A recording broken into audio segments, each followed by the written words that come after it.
Je m'appelle Sébastien Boll, je suis ravi d'être ici devant vous. On est très heureux d'animer donc l'un des 4 retours d'expérience ce matin de Social Change 2019.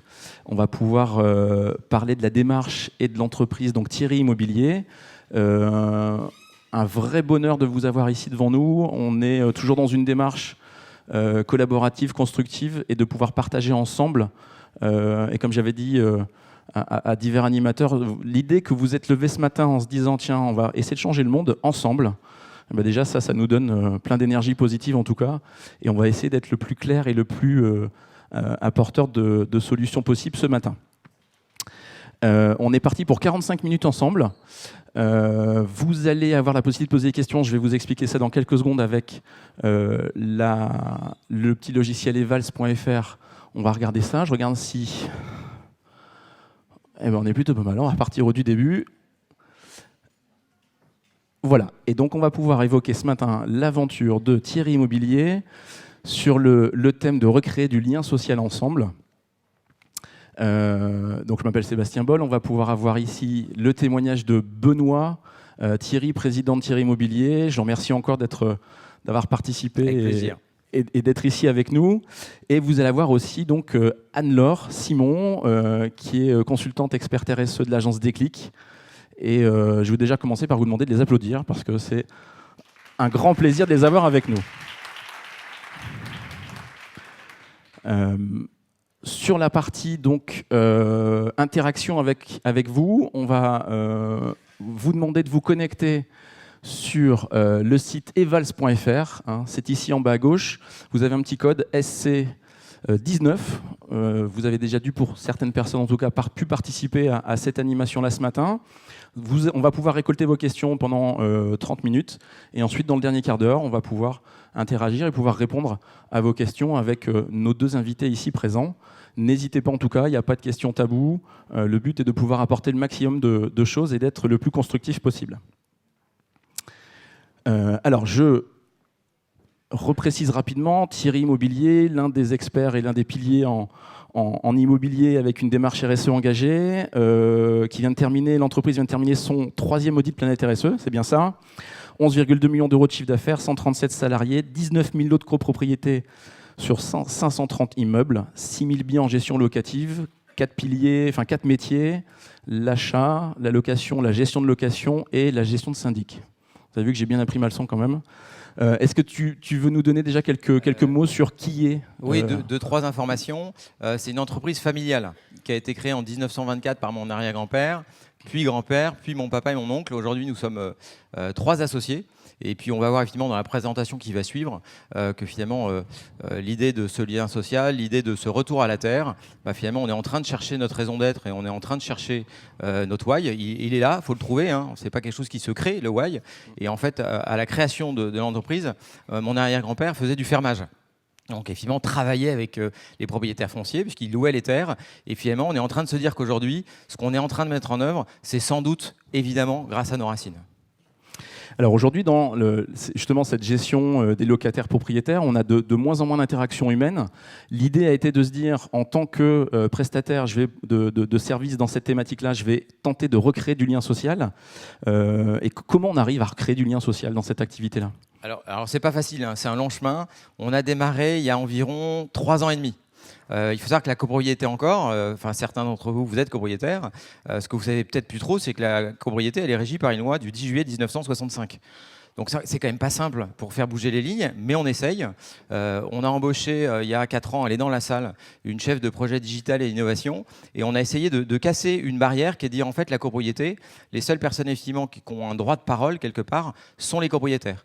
Donc on a mis en place une application mobile qui s'appelait Citylity, qui s'appelle Citizen Desk, en disant vous êtes locataire, vous avez le même droit, pas en assemblée générale malheureusement encore, on verra peut-être que la gouvernance changera, mais en tout cas on vous donne la parole avec cette application mobile pour dire ce qui va, pour dire ce qui ne va pas. Et puis cette application mobile, c'est également un réseau d'entraide sociale. Donc il y avait d'abord cette partie numérique. Après, heureusement pour nous, le 100% digital fonctionne pas, c'est une bonne nouvelle. Et donc on s'est dit, finalement, dans une copropriété, on est syndic de copropriété, mais l'idée demain, on est sur ce chemin, c'est de faire vivre une communauté et de mieux la faire vivre et de lui redonner du sens. Et donc, effectivement, avec Adélide, je la nomme puisqu'elle est là, et puis Mélanie, elle est peut-être là, notre chef de projet RSE, on s'est dit, finalement, il faut créer des événements pour que les locataires et les copropriétaires, effectivement, se connaissent, qu'il y ait un petit peu plus de bienveillance. Donc, on est en train de travailler sur des projets, on en reparlera, mais d'éco-pâturage et de potager partagé pour trouver des mouvements de vie. Et puis, finalement, on sait qu'en France, mais dans tous les pays du monde, ce qui peut rassembler les gens, c'est la musique. C'est quand même assez compliqué dans la copropriété. C'est le sport, ça peut être un peu compliqué dans la copropriété. Il nous reste la terre. Donc effectivement, on est en train de travailler sur ce sujet de la terre. Et puis je déborde sur d'autres questions déjà, mais j'anticipe un peu. L'intérêt de la terre et de ces potagers partagés, c'est qu'aussi, dans la copropriété, il y a un enjeu des générations. Et ce qui peut faire aussi le lien multigénérationnel, c'est la terre. Ça ne sera pas la musique, puisque quand on a 80 ans, en général, on n'a pas les mêmes goûts que les enfants qui ont 10 ou 20. En revanche, on peut se retrouver sur la manipulation de la terre. Plein d'exemples. En fait, tu as réinventé le métier, en fait. Alors, notre ambition, c'est ça. On n'a pas une ambition de devenir, effectivement, je ne vais pas les citer, mais nos concurrents nationaux. Mon ambition, c'est de dire, on est local, on restera local. Comment on peut faire évoluer le métier? On sera toujours des syndics où le cœur de métier, c'est ce qu'ils nous demandaient, c'est d'être bon en administratif, en comptabilité, en fiscal, en suivi de travaux. Mais l'idée, c'est de redonner du sens et une bienveillance, plus de sécurité, plus de sérénité, en mettant au cœur de la vie de la copropriété les jardins quand il y en a. Puis quand il n'y en a pas, faudra être innovant. Donc on est sur RSE, redonner du sens ensemble. Ensemble, exactement. On est bien là-dessus. Bon. Sur la partie faire tomber les murs, j'imagine que tu as eu plein d'obstacles psychologiques, législatifs, etc. etc. Est-ce qu'au final, c'est pas une ouverture à la gouvernance, cette réinvention d'une copropriété? Ouais, alors faire tomber les murs, il y en a plein. Il y a déjà effectivement ce côté je suis copropriétaire, vous êtes locataire. On est en train d'essayer de faire casser ce mur-là. Les murs, effectivement, c'est aussi les murs qu'on se met nous-mêmes. On est latin. J'ai eu la chance là, de faire un petit travail, un voyage d'études à Copenhague. Les pays nordiques sont hyper avancés par rapport à nous. C'est-à-dire que dans une copropriété, dans un pays nordique, tous les rez-de-chaussée sont tous ouverts. Les gens partent le matin, ils laissent tout. Nous, malheureusement, on ne peut pas. C'est dommage. Donc, effectivement, notre enjeu aussi, c'est de se dire que demain, dans nos copropriétés, les gens pourront. C'est le souhait que je fais aujourd'hui. Est-ce que dans les souhaits, il y a aussi l'idée de faire avancer tout ce côté législatif, juridique? Ça oui, mais ça va être long. En plus, finalement, aujourd'hui, au niveau de l'immobilier, on a plusieurs fédérations. Alors, je ne rentre pas dans les détails, mais la FNAIM, l'UNIS et d'autres. Tant qu'on n'aura pas finalement une fédération forte et unique, ça sera compliqué, mais on est là quand même pour faire de l'influence et essayer de bouger les lignes. Elle bouge, elle bouge au niveau juridique, ça c'est assez lent, mais on peut aujourd'hui envoyer les convocations d'Assemblée Générale et procès-verbaux en dématérialisant. Bon, après c'est juridique, on n'est pas sur le côté lien social, mais ça bouge. Super. Dans la démarche de Thierry Immobilier, il y a à cœur de partager, de réapprendre à partager, de créer des espaces de vie. Est-ce que tu peux nous donner quelques exemples? Alors, en fait, ce qu'on essaye de faire, c'est de s'appuyer sur ce qu'on fait dans l'entreprise pour essayer de proposer à nos copropriétaires. Donc, dans l'entreprise, il y a pas mal de coureurs. Donc, quand on court ensemble, par équipe ou individuellement, mais le plus souvent par équipe, on partage déjà, évidemment. On peut s'entraîner ensemble et on court ensemble. Et on court pour des causes. Donc là, il y a 3 semaines, on était pour une course, d'ailleurs, soit on pouvait marcher, soit on pouvait faire de la Zumba. C'était Action contre la faim. C'est au Grand Blotreau. On fait ça depuis 4-5 ans. Début septembre, on court pour une association qui aide des jeunes adultes en situation de handicap mental. Là, c'est Special Olympics et on court à nouveau. Donc en fait, on court ensemble, on partage du sport, on partage de l'entraînement et on partage en donnant du sens. Voilà. Et puis, dans l'entreprise, il y a quelques mois maintenant, on a mis en place évidemment un potager partagé. Il faut s'appliquer à soi-même pour essayer effectivement de voir effectivement les écueils, les freins, les contraintes pour pouvoir mieux travailler après en copropriété. Et puis on a créé une association qui s'appelle les Jardins d'Adrien. Adrien parce que c'est le nom du fondateur, tout simplement pour revenir toujours aux racines en disant à nos collaborateurs, si vous voulez travailler la terre, si vous voulez après récolter le fruit de votre travail, adhérer dans cette association, c'est 10 €, mais finalement c'est ce qu'on va proposer aussi aux copropriétés, puisque cette adhésion 10 €, 20, 30 €, on verra demain, permettra déjà d'acheter les premiers outils, de faire les premiers plans. On a besoin effectivement de temps en temps aussi d'un petit business model, pour démarrer des actions. Racines, terre, potager, on est en phase. Et après, tout ce qu'on fait dans l'entreprise, y a des... Si on parle vraiment, on revient au cœur de la RSE sur les 5 axes, sur la partie environnement, biodiversité. On avait déjà mis en place des ruches il y a 2 ans et demi. Et là, ça crée un petit peu le lien social, puisque Antoine, c'est la personne qui travaille avec nous sur les ruches, enfin c'est lui l'apiculteur, nous on ne fait pas grand-chose, il fait des ateliers évidemment pour découvrir à nouveau cet écosystème des abeilles. Donc tout est fait en général pour qu'il y ait des occasions sportives, qu'il y ait des occasions, des événements plutôt soit culturels, soit sur la terre, pour que les collaborateurs échangent sur d'autres sujets que l'immobilier. Donc là, on est dans le partage, dans l'échange, dans l'apport de connaissances et puis dans l'ouverture, en fait. On est bien là-dessus. Sur les objectifs, majeurs de cette démarche RSE-immobilier, on a valorisé le patrimoine des propriétaires, sécuriser les parcours des locataires. Comment tu as pu créer de l'intérêt commun dans ce binôme propriétaire-locataire ? Alors là, je reviens effectivement sur sécuriser le parcours immobilier de nos clients et valoriser. En fait, on a retravaillé avec les collaborateurs sur nos valeurs, et puis sur les missions d'entreprise. On a retravaillé sur les valeurs, je reviens un petit peu en arrière, et la première valeur qui s'est dégagée, c'est s'engager. S'engager effectivement sur la relation client et s'engager évidemment sur les enjeux de transition écologique et climatique. Innover, parce que finalement l'innovation, on le voit déjà, elle est numérique, mais elle est sociale. Effectivement, et je préfère largement aujourd'hui moins parler de RSE, ou, comme tu dis, RSE, redonner du sens ensemble, ça j'adore, mais parler d'innovation, qu'elle soit environnementale, sociale, de gouvernance. La responsabilité, un chef d'entreprise, il la connaît, il y en a plein, tous les jours, il arrive, c'est une chape de plomb, surtout en France. Donc l'idée, c'est de sortir de ces RSE, responsabilité égale contrainte, et parler d'innovation et de plaisir.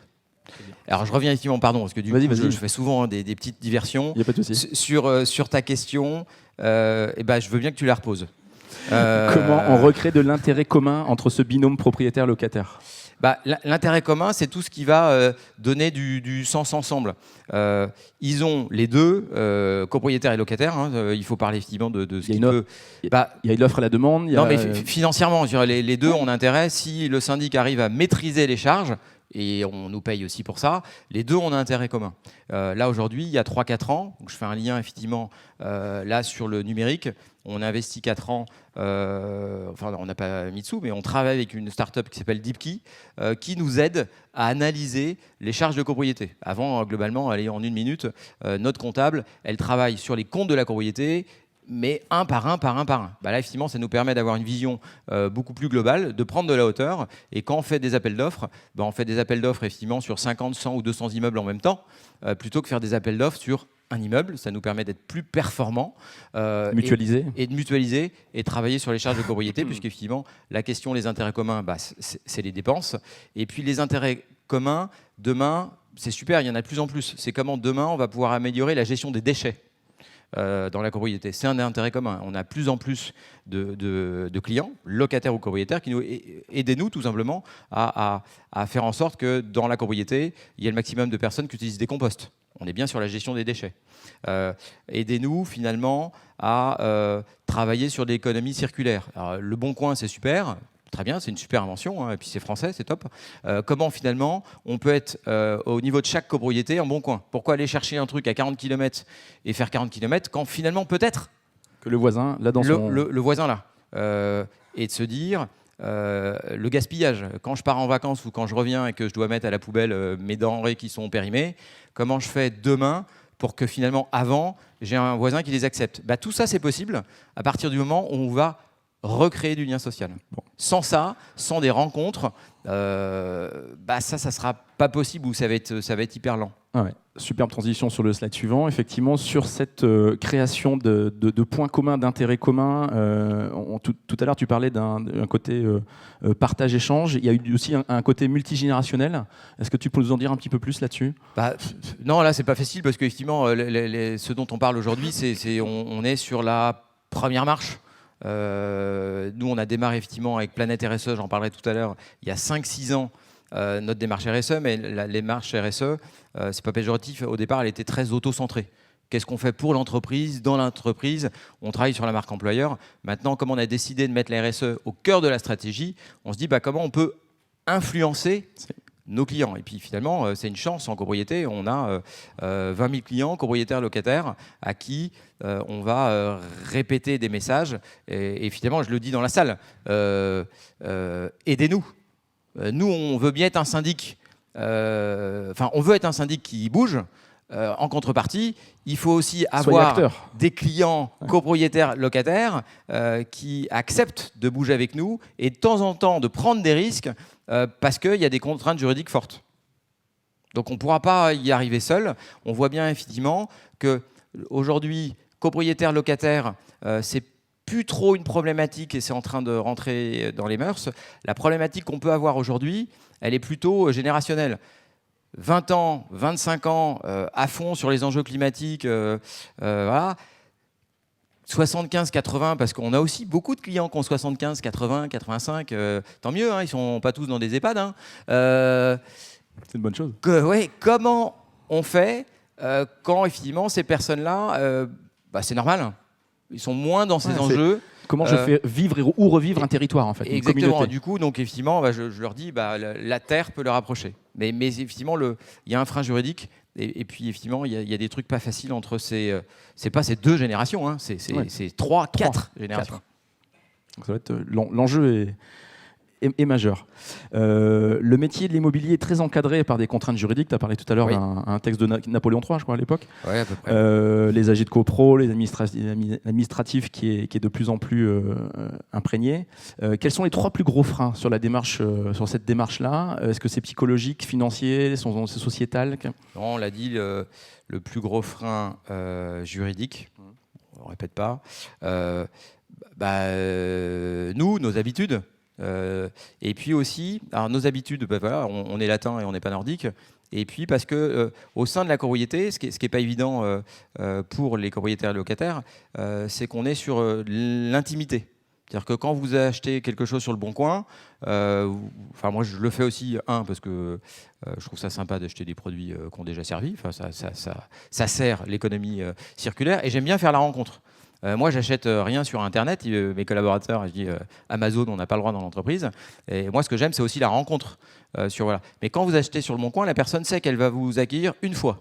Puis après, vous repartez. En copropriété, il y a un petit problème avec l'intimité, ce qui est compréhensible. Si vous recevez effectivement votre voisin pour un achat comme ça ou un échange, vous rentrez dans son intimité et puis finalement, vous êtes capable d'y retourner parce que c'est à côté. Donc ça, c'est pas évident. Et puis, on reste quand même individualiste. Donc, effectivement, ça, faut lutter contre l'individualisme un peu français.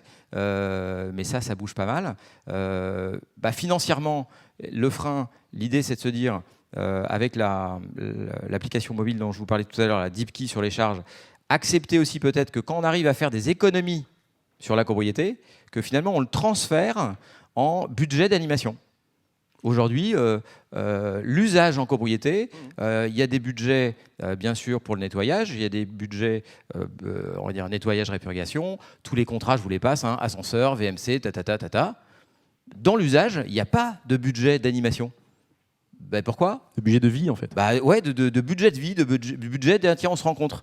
À nouveau, je pense que c'est peut-être quelque chose évidemment qu'on proposera, nous, à nos clients. Est-ce que vous êtes OK pour qu'on mette 100, 200, 300, 500 € en fonction du nombre de lots budget pour améliorer la vie de la copropriété. Aujourd'hui, ça n'existe pas. Et là, je pense qu'on n'est pas trop contraint, justement, heureusement, par la copropriété. C'est une volonté de chacun. Après, il y a un peu de juridique parce que finalement, est-ce que c'est une charge récupérable sur le locataire ? Juridique. Bon, faudra qu'on prenne des risques. Et puis, du coup, à nouveau, sur les freins, les nôtres, nos propres freins d'entreprise et les propres freins de nos collaborateurs. Aujourd'hui, nos collaborateurs, je parle des gestionnaires de copropriété particulièrement, parce que c'est eux qui sont physiquement en face des copropriétaires, lors des conseils syndicaux, lors des assemblées générales. Évidemment, l'assistante et la comptable est indispensable au rouage, mais ils sont moins en frontal. C'est les propres freins de nos collaborateurs qui sont aujourd'hui des techniciens de la copropriété déjà très polyvalents, déjà très ancrés dans l'humain. Parce que quand vous êtes gestionnaire de copropriété, si vous n'aimez pas l'humain, vous faites de la copropriété 1 an, le temps de faire une année, une assemblée générale et de vous dire oula, c'était pas mon truc. C'était pas mon truc. Et il va falloir effectivement qu'on les accompagne dans cette mutation en disant encore plus d'humain, encore plus d'accompagnement et encore plus d'animation. Donc nos propres freins. Et puis le propre frein de l'entreprise, c'est aussi financièrement. Là aujourd'hui, on va dans les pilotes, les expérimentations qu'on fait sur l'éco-pâturage et sur les potagers partagés. On va faire des tests à chaque fois d'1 an. On autofinance ces tests. Et on dit en revanche aux copropriétaires, votez le fait qu'on expérimente. En revanche, après, c'est des charges de copropriété. Ça ne peut pas être l'entreprise qui expérimente pendant 2, 3, 5 ans. 3 ans. Parce que l'idée, c'est d'expérimenter 2 et 2, mais d'expérimenter le plus largement possible. Donc, à un moment, il y aura quand même une contrainte budgétaire. Ouais, tout à fait. Alors, on voit bien que là, on est vraiment dans cette innovation, ce changement de modèle, ce changement de paradigme. Est-ce qu'il est arrivé à une partie des parties prenantes de renoncer, de dire non, en fait, ce modèle-là, ça ne marchera pas. Non, mais c'est pas pour moi. C'est beaucoup trop tôt pour qu'on renonce, parce qu'on vient de démarrer. Voilà. Donc, c'est beaucoup trop tôt pour qu'on renonce. On voit qu'il y a une écoute. J'espère que vous aurez des questions et voilà, il y en aura. Il y en aura. Il y a une écoute de nos collaborateurs. Moi, à chaque fois que j'en parle effectivement dans des réunions, vous faites ça en tant que syndic, je dis on fait ça, on y va quoi, on va tester. Et donc il y a une écoute très très positive. Et puis je dirais ces derniers mois, malheureusement, nous montrent que les enjeux, quels qu'ils soient, climatiques ou autres, fait qu'on est obligé d'avancer. Et non, on ne renoncera jamais. Moi, j'ai 47 ans. Il me reste 20 ans. Je suis plutôt résilient. Donc, non, on n'est pas prêt de renoncer. Bon. Et avec du recul, est-ce que... Est-ce qu'avec du recul, ça valait le coup ? À l'instant T, en tout cas. Je regarde le timing parce que finalement, capable de parler très très vite pendant très très longtemps. Mais en fait, on a du temps. Là, on est bien et ça laissera du temps pour les questions. Donc, je sais pas, je crois qu'on a démarré à 23, il est que 44, ça fait 20 minutes. On est large, parce que du coup, j'ai pas le timing de fin. Là, ça va être 11h05 le timing de fin. C'est comment 11h, on va dire. Oui, donc ça veut dire que vous me demandez de rattraper le retard que vous avez. C'est ça ? C'est ce que je dois comprendre. J'ai dit que je faisais de mon mieux. Mais d'accord. Donc il y a la TVA qui est... Donc je continue à parler vite. Ok, ça va, c'est pas trop un problème. Non. Alors, est-ce que ça valait le coup et est-ce qu'au final, tout ça, ce serait pas une supra R&D, ce que tu es en train de faire ? Oui, alors de toute façon, dans nos métiers, enfin immobilier, je parle, il n'y a pas de gros investissements à part les sociétés tertiaires. Oui, j'ai investi en informatique et puis maintenant en nouveaux outils, mais il n'y a pas non plus de gros investissements. Donc c'est une chance. Ça fait un peu bouger les lignes chez nous. Les syndics, on n'était quand même pas les plus innovants de la Terre depuis quelques années. Donc là, ça nous booste et au niveau digital et au niveau de ce dont on parle aujourd'hui. Donc oui, c'est la R&D. Alors, j'en ai pas parlé, donc justement, c'est super. Adèle m'a dit, putain, vous n'en avez pas parlé. Super, merci. On a créé il y a 1 an un lab. C'est très à la mode, les labs, donc on s'est dit, pourquoi pas nous, mince. Le lab, il s'appelle LISE, Laboratoire d'innovation sociale et environnementale. Donc effectivement, c'est dans ce lab, avec des ateliers avec les collaborateurs, qu'on travaille sur ces réflexions-là. Et on travaille aussi, parce qu'on n'est pas sachant, l'agriculture urbaine, on n'y connaît rien, la permaculture, on n'y connaît rien. Donc effectivement, il faut se former. Faut s'accompagner, faut se faire accompagner. Et on travaille avec Openland. Certains connaissent peut-être. Effectivement, c'est un territoire, à Vigneux de Bretagne. C'est 4 jeunes associés qui ont décidé de créer un territoire propice à l'innovation, propice à l'expérimentation, que ce soit au niveau environnemental, social, culturel. Donc, on se fait accompagner par l'équipe, Sylvain, Walter et Nathalie et les autres, pour effectivement aussi nous bouger. Nous, on a nos propres freins. On leur dit, mais non, mais ça marchera jamais. Je dis, arrêtez de nous dire que ça marchera jamais. Faut qu'on y aille. Donc, on aime bien les revoir régulièrement pour qu'ils nous challengent. Donc ça, c'était une réponse à la R&D. Donc oui, la R&D, on en fait dans le cadre de ce lab. Et puis, on participe pas mal à des conférences, effectivement, des ateliers. On est aussi... je leur dis, ça me permet de refaire un lien. Planète RSE, c'est challengeant parce qu'effectivement, on a démarré il y a 5 ans, on a eu un premier audit où on a eu, je ne sais plus, 513 points, on a eu juste la moyenne. Moi, j'étais pas très content, mais au moins on démarrait. Du coup, l'idée, c'est de faire plus. Donc, le 2e audit, on a fait plus. Le 3e audit, on a fait plus. Donc, comme il y a des TPE, des PME dans la salle, j'en profite. Moi, maintenant, comme j'étais adhérent, je suis devenu président de Planète RSE. Donc, si vous êtes dans une TPE, PME et vous avez envie de structurer la démarche RSE, vous pouvez adhérer à Planète RSE. Mais vous pouvez aussi travailler avec Lucie, j'en parle, ou avec les 26 000 de l'Ouest, il n'y a pas de concurrence dans les gens qui peuvent vous accompagner en RSE. On est tous là pour faire avancer le schmilblick. Il faut juste que vous trouviez, à un moment donné, dans votre parcours d'entreprise TPE, PME, l'association, le consultant qui est la bonne personne au bon moment. Voilà, donc pas de concurrence, je parle facilement des gens qui sont effectivement dans le premier stand quand vous montez l'escalier. Il y a une fresque qui est super bien faite. L'idée, effectivement, c'est de donner envie aux chefs d'entreprise et d'arrêter de parler de contraintes. RE2, j'ai fait petite discrétion, j'aime bien, et puis je reviens parce qu'en fait, on a 13 minutes, donc finalement, j'ai du temps. Je peux faire passer plein de messages, ça c'est chouette. On était sur la R&D, et donc aussi, là, finalement, pour les entreprises qui sont peut-être encore plus structurées, plus grandes, à Nantes, il y a l'association Dirigeants Responsables de l'Ouest, qui est une super association, où là, on a travaillé cet été sur les universités d'été responsables, et on va travailler sur 10 chantiers ensemble. Alors, je ne vais pas tous les citer, mais la mobilité, le zéro plastique et tout ça. Donc, effectivement, c'est un territoire, du coup, on peut aussi remercier Nantes Métropole, je le fais un peu avant, mais effectivement, c'est un territoire où, effectivement, on travaille ensemble, public, privé, petite boîte, moins gros boîte, effectivement, consultante, accompagnant, effectivement, pour faire bouger les lignes. Donc, tout ça fait que, on fait tu es vraiment le digne représentant de la démarche. On fait quelque part les R&D, c'est sympa de se dire ça. Et de cette démarche RSE. Merci en tout cas de cette première partie de témoignage. Je vais demander à Anne-Laure un petit peu de son avis, sur un œil d'expert sur tout ce qui vient d'être affiché et annoncé. Merci Benoît, merci de ton enthousiasme et de ton énergie. Moi, c'est ce que je retiens là de ta présentation. Tu dis que tu fais des petites digressions, etc. C'est vrai, mais tu nous embarques parce qu'on sent que ta vision de chef d'entreprise, tu la vis dans ton corps, tu la vis dans ce que tu dis, donc c'est extrêmement agréable. Moi, j'ai envie de dézoomer un tout petit peu par rapport à ce que tu nous as présenté. Tu as dit, on a commencé la démarche RSE il y a 5-6 ans. On a fait un audit avec notamment Planète RSE qui nous a permis de voir un peu où est-ce qu'on en était sur les 5 piliers. Tu en as parlé, la gouvernance, le social, l'environnement, l'économie, le territoire. Donc ça t'a fait un petit peu un point zéro dans l'entreprise pour savoir où vous en étiez il y a déjà 5 ans. Puis après, tu as parlé, on vit des choses dans l'entreprise, on fait du sport ensemble, on s'est d'abord un peu auto-centré dans notre démarche RSE, on s'est un peu regardé le nombril et on a essayé d'améliorer nos pratiques.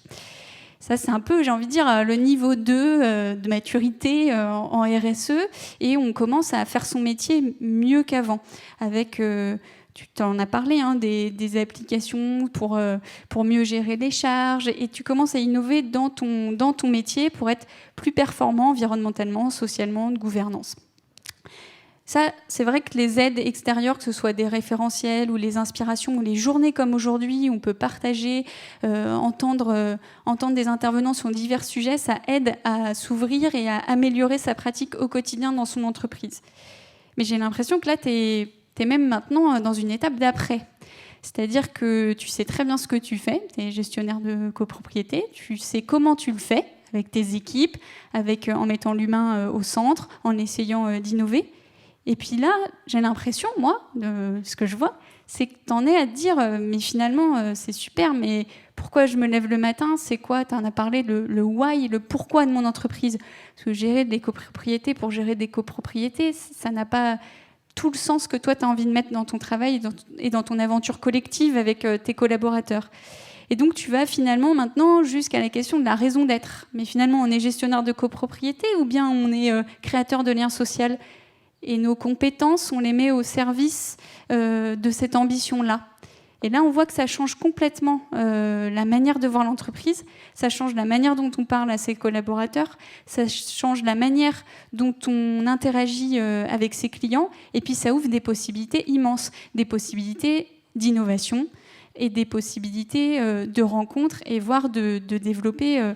au-delà de nouvelles manières de faire son métier, presque des nouveaux métiers. Et donc c'est extrêmement encourageant parce que ces nouveaux métiers, on en a juste cruellement besoin, en fait, parce que nos enjeux sociaux, environnementaux, ils sont là, ils sont de plus en plus pressants, et on est obligé de sortir un petit peu du cadre, de faire le pas de côté et essayer de pratiquer son métier différemment, et même d'en inventer des nouveaux. Donc merci Benoît pour ce témoignage, vraiment, moi ça me rebooste, ça me met plein d'énergie. Et j'ai envie de te poser une question pour finir. Est-ce que du coup, l'étape d'après, est-ce que tu aurais envie d'aller sur, maintenant que tu es en cours de définition de ta raison d'être d'entreprise, d'aller vers l'entreprise à mission, qui est un nouveau statut que permet maintenant la loi Pacte? Est-ce que c'est quelque chose que tu envisages, auquel tu réfléchis? Comment tu vois les choses? Alors, c'est un long chemin. Je pense qu'effectivement, quand on a redéfini les valeurs, là j'en ai parlé tout à l'heure, il y a eu les valeurs, il y a eu c'est quoi notre vision, hein, sécuriser le parcours et puis valoriser le patrimoine. On a aussi travaillé sur l'ambition de demain. L'ambition de demain, c'est effectivement aider nos clients à créer du lien social et à respecter l'environnement. C'est quelque part un chemin. Aujourd'hui, on est en 2019, on est bientôt en 2020. Nous, on avait écrit un projet d'entreprise qui était 2016-2020, Vivons une nouvelle expérience plus. Alors le plus, c'était personnalisé, ludique, unique et simplifié, parce que le convivial, c'était pas super en marketing. Hein. Le PCUS marchait pas bien, donc on a remplacé le C par le L. Et puis, on va faire un bilan. On va faire un bilan de ce projet d'entreprise, où là, à l'époque, hein, c'était il y a 3 ans et demi, 4 ans, où on avait les RSE, et puis on avait la stratégie, quoi. Là, aujourd'hui, on va travailler sur un projet d'entreprise 2020-2024. Ceux qui ont bien suivi tout à l'heure, 2024, ça va quand même nous amener au centenaire dans l'entreprise. Donc, entreprise à mission, à court terme, non. Mais en tout cas, c'est le chemin qu'on prend. On verra effectivement si nos collaborateurs sont prêts. Mais de toute façon, c'est clair, le projet 2020-2024, la RSE sera définitivement au cœur de la stratégie, puisque tu disais tout à l'heure, effectivement, est-ce que vous êtes prêts à renoncer? Non, on voit déjà aujourd'hui que le chemin qu'on a pris, il est positif parce que on arrive à se différencier de nos concurrents. Voilà. Avec une conviction profonde, hein, c'est pas on se différencie pour se différencier, mais ça fonctionne, on est à l'écoute. Il y a vraiment du plaisir à le faire, hein, je sors de la contrainte et il y a vraiment du plaisir à le faire. Comme tous les métiers, embaucher, c'est difficile. Fidéliser, c'est pas évident. Et fidéliser, il faut qu'on ait des collaborateurs qui soient épanouis. Donc effectivement, on travaille sur cette marque employeur et on arrive aujourd'hui à attirer des collaborateurs qui continuent à aimer leur boulot de copropriété, mais qui veulent le faire chez nous et comme ça. Donc évidemment, tout ça, ça nous entraîne à évidemment continuer. Et demain, mais ça je ne sais pas encore, à devenir une entreprise à mission. En tout cas, si on n'est pas une entreprise à mission, on sera tous les ans plus vertueux, avec une croissance plus durable que les jours précédents. J'allais dire, le fruit a déjà une très belle maturité et on va encore lui laisser du temps pour pouvoir aller dans cette démarche. Voilà, on a du temps. Alors, on va dire, climatiquement, on n'a pas de temps, on est tous d'accord. À l'échelle de l'entreprise, ça fait déjà 95 ans qu'on existe. Donc, effectivement, il faut tous les jours renoncer à certaines choses, ça c'est des petits trucs, et puis effectivement avoir des enjeux plus importants. Et l'enjeu, effectivement, c'est faire...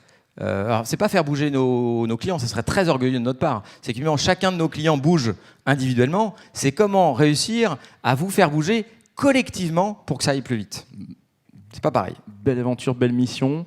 Merci Anne-Laure pour ces questions et cette synthèse. Merci Benoît, j'aimerais vraiment qu'on puisse les applaudir. Une très très belle démarche.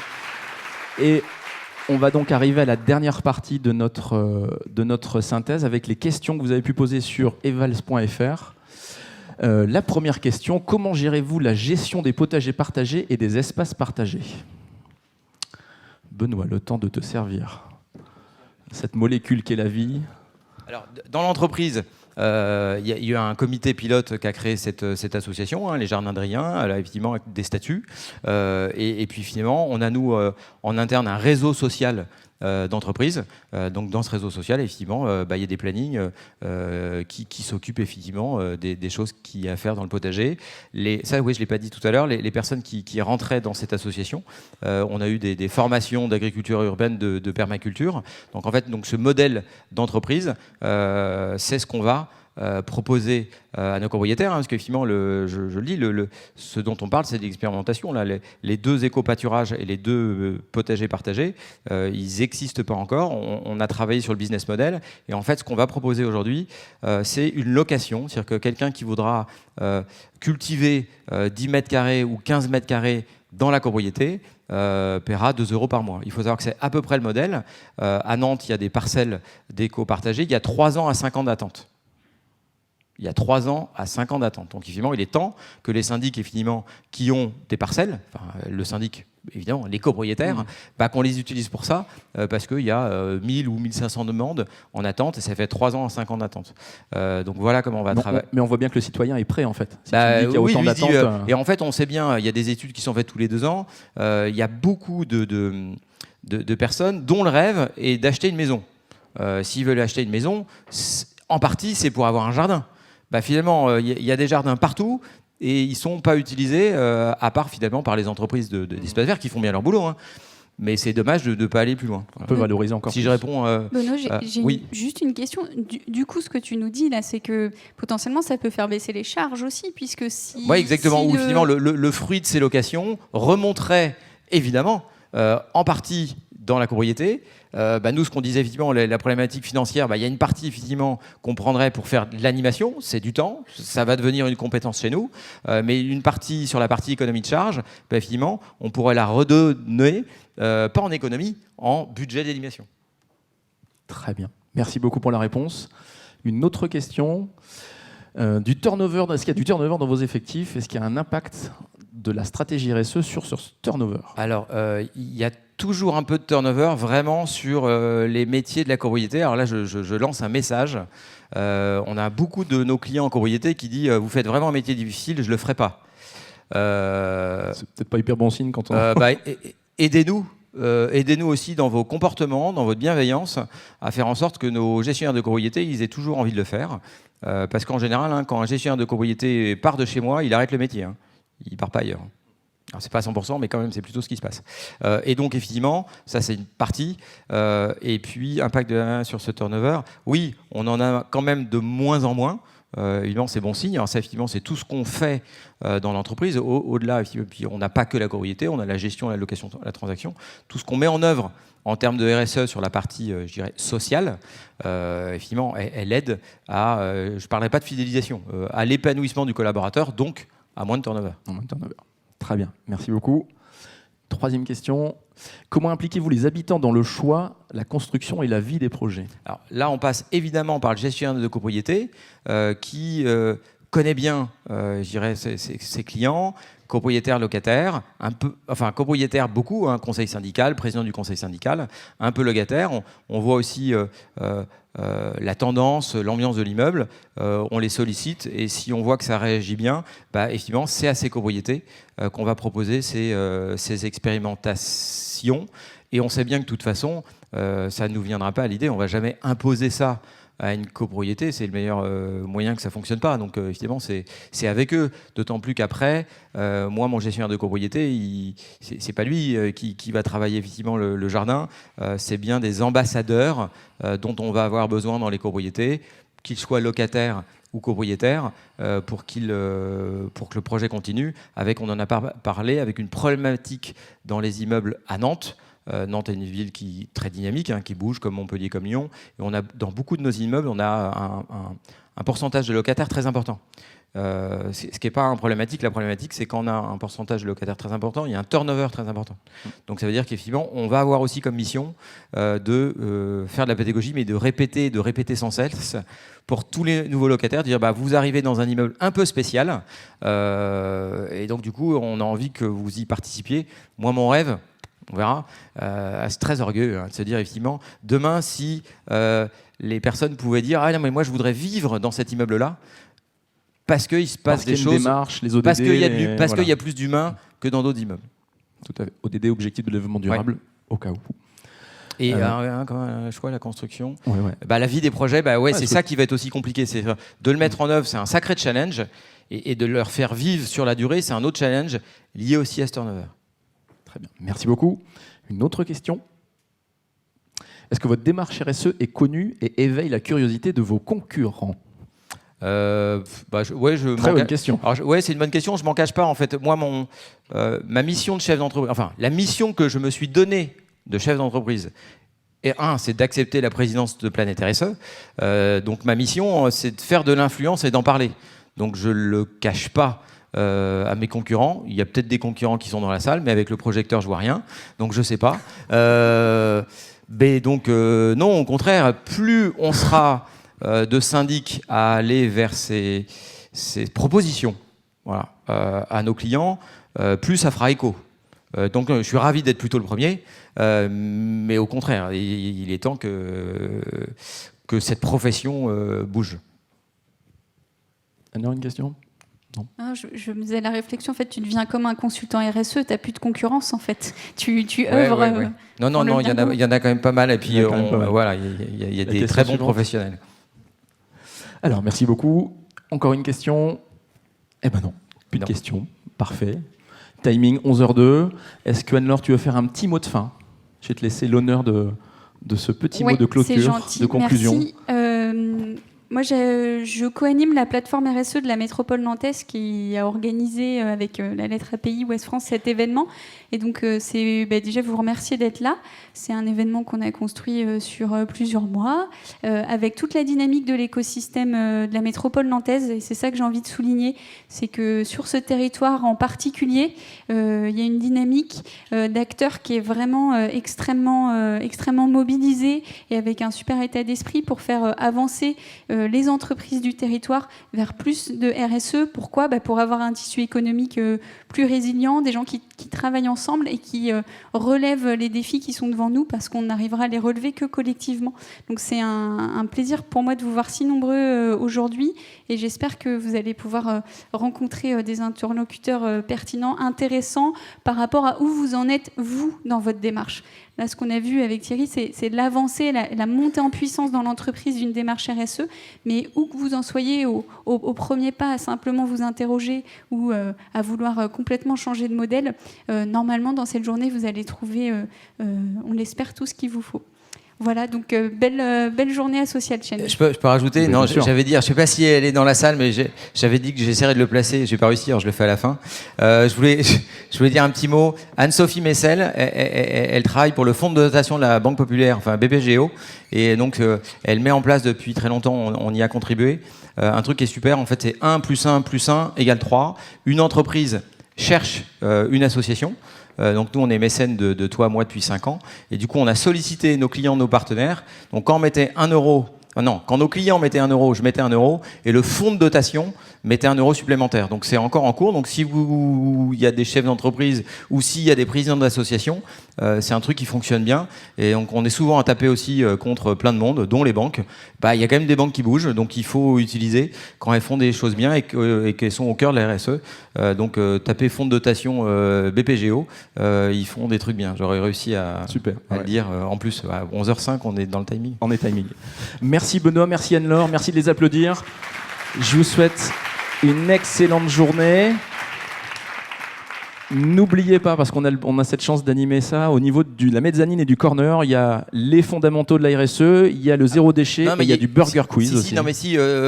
Florence de API m'a dit que finalement, les personnes qui voulaient continuer cette discussion c'est ça, je dis pas de bêtises ? Non, vous êtes au courant ? Alors on peut se retrouver dans la salle GH pour des personnes qui auraient d'autres questions. Mais je ne sais pas combien de temps. Un peu plus loin. Mais c'est ce que m'a dit Florence. Bon. Voilà. Merci en tout cas, une excellente journée, un très bon Social Change 2019.